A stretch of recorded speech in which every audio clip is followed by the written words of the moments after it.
नागपूर शहरातील central avenue रोडवरील Lenskart showroom बाहेर आज विश्व हिंदू परिषद आणि बजरंग दल यांच्या वतीने निदर्शने करण्यात आली। हिंदुत्ववादी कार्यकर्त्यांनी देशभरात कथित कॉर्पोरेट जिहादच्या घटना समोर येत असल्याचा आरोप करत मोठ्या कंपन्यांविरोधात घोषणाबाजी केली। यावेळी TCS, महिंद्रा, तनिष्क आणि लेन्सकार्ट यांसारख्या कंपन्यांचा उल्लेख करण्यात आला। मोठ्या संख्येने कार्यकर्ते या आंदोलनात सहभागी झाले होते। परिसरात पोलीस बंदोबस्तही तैनात करण्यात आला होता। या आंदोलनामुळे काही काळ परिसरात तणावपूर्ण वातावरण निर्माण झाले होते। महिंद्रा असेल, लेन्सकार्ट असेल, तनिष्क आहे, यासारख्या मोठ्या मोठ्या कंपन्या आपल्या सामान्य जनतेला आणि सोबत काम करणाऱ्या लोकांवर जबरदस्ती जिहाद थोपतायत। काय सांगाल, आज तुम्ही लेन्सकार्टला आलात, काय तुमचं म्हणणं आहे? मी आपल्याला सांगू इच्छितो की पूर्ण महाराष्ट्र आज जिहादाच्या घेऱ्यामध्ये सापडलेला आहे। तुम्ही अमरावतीची घटना बघा, तुम्ही नाशिकची घटना बघा किंवा तुम्ही नागपूरची कालची घटना बघा, फक्त आणि फक्त हिंदूंना टार्गेट केलं चाललेलं आहे। हिंदूंनाच अपमानित करण्यात येत आहे।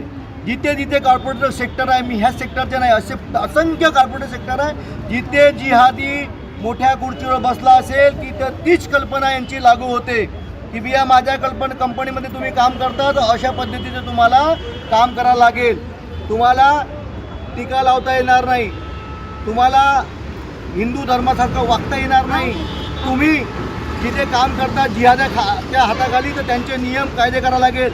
तुम्ही अगर टार्गेट पूर्ण नाही केला, इथे मोठ्या मोठ्या कंपन्या आहेत, त्या मोठ्या मोठ्या कंपन्यामध्ये काय होतं आहे की त्यांना टार्गेट दिलं जाते। जसं अमरावतीची तुम्ही घटना TCSची बघितली असेल, त्यांना टार्गेट दिलं जाते, अगर टार्गेट पूर्ण नाही झालं तर त्यांच्या येऊन शोषण केलं जाते।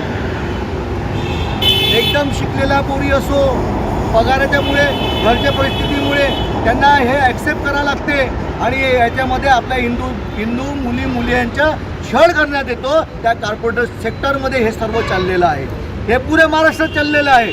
आज लेन्सकार्टमध्ये आम्ही इथे आलो,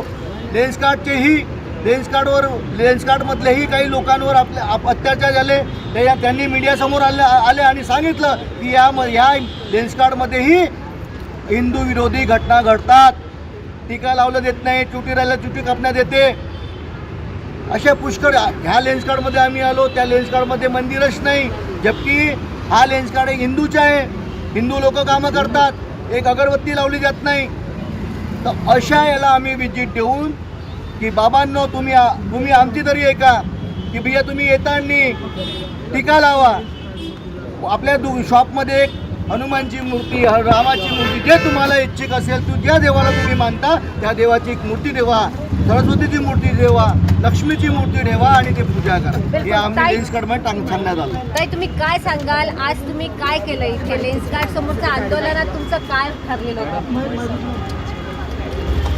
आमच्या आंदोलनाचा मेन उद्देश हा होता की जेही लेन्सकार्टमध्ये जॉब करतात ते हिंदू, मुस्लिम, ख्रिश्चन सगळेच जातीचे असून पण एवढे बंधन फक्त जेही नियम आहे ते फक्त हिंदूसाठी का?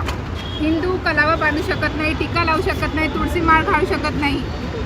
हे फक्त लेन्सकार्टमध्ये नाही, पूर्ण महाराष्ट्रभर चाललेलं आहे। आम्ही तर मराठा आहे, हां, हे एवढं जे अत्याचार चाललं आहे हिंदूंवर हे सगळ्यात जास्त महाराष्ट्रावर चाललं आहे। आणि हे महाराष्ट्र कोणाचं आहे? छत्रपती शिवाजी महाराजांचे। आम्ही त्यांचे मावळे आहेत आणि आमचा देश असून आमच्या महाराष्ट्रावर, आमच्या महाराष्ट्राच्या लोकांवर, महाराष्ट्रीय लोकांवर असं हे जिहादीपणा करणं हे किती योग्य आहे हे त्यांना समजायला